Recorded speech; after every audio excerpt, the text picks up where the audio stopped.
Les conjoints de fait québécois qui ont appris cet automne qu'ils attendaient un enfant pourront profiter d'un nouveau statut. Ce statut, c'est l'union parentale et c'est notre principal sujet ce matin avec Marjorie April. Économie.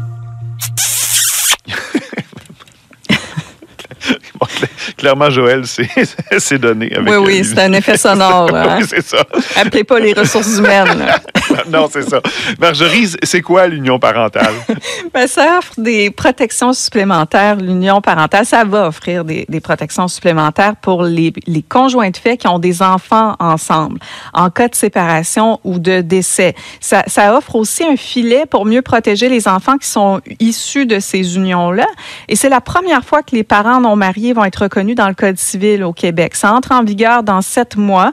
Et c'est pour ça que j'en parle ce matin, parce qu'effectivement, les parents là, qui viennent d'apprendre dans les dernières semaines qu'ils vont avoir un enfant, ça va les toucher. Si l'enfant naît après le 29 juin, pour que ce soit automatique, il faut que l'enfant soit né ou adopté après le 29 juin. Automatiquement, les conjoints de fait qui ont cet enfant-là ensemble seront reconnus comme étant dans une union parentale.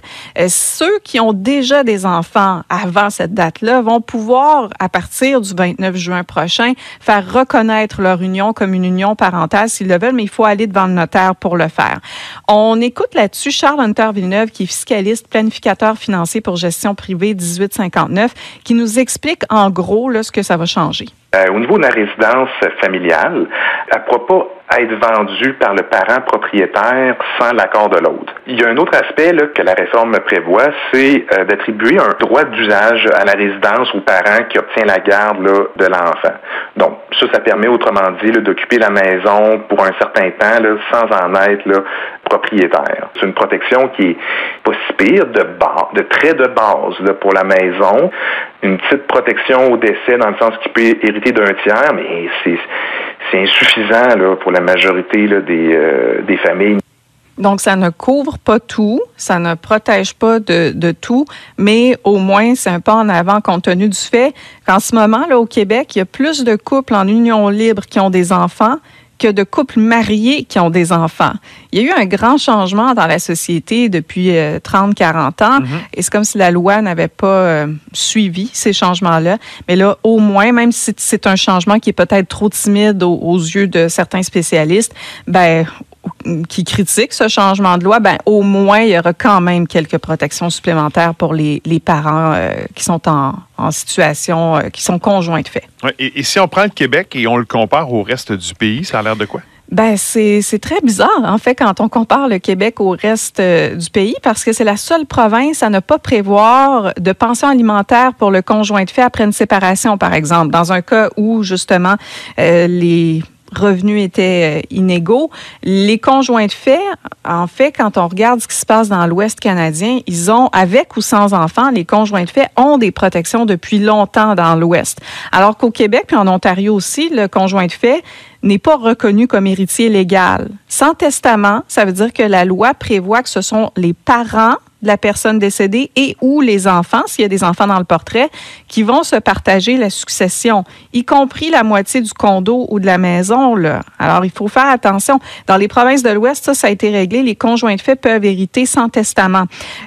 Ce qui me paraît logique, mais bon, au Québec, vous aurez compris qu'il y a une partie de ça qui va changer le 29 juin pour les parents conjoints de fait, mais malgré ces protections supplémentaires, Charles Hunter Villeneuve suggère quand même fortement aux auditeurs qui ne sont pas mariés, qui nous écoutent, d'avoir une convention ou un contrat de vie commune. Une convention de vie commune, on écoute ce que ça peut couvrir. La convention de vie commune nous permet de mettre plein de choses. Par exemple, quelqu'un qui met des mises de fonds inégales pour une maison, là, on va pouvoir venir dans une convention de vie commune dire si je mets des apports supplémentaires sur l'hypothèque par rapport à l'autre, comment qu'on gère ça en cas de séparation, par exemple.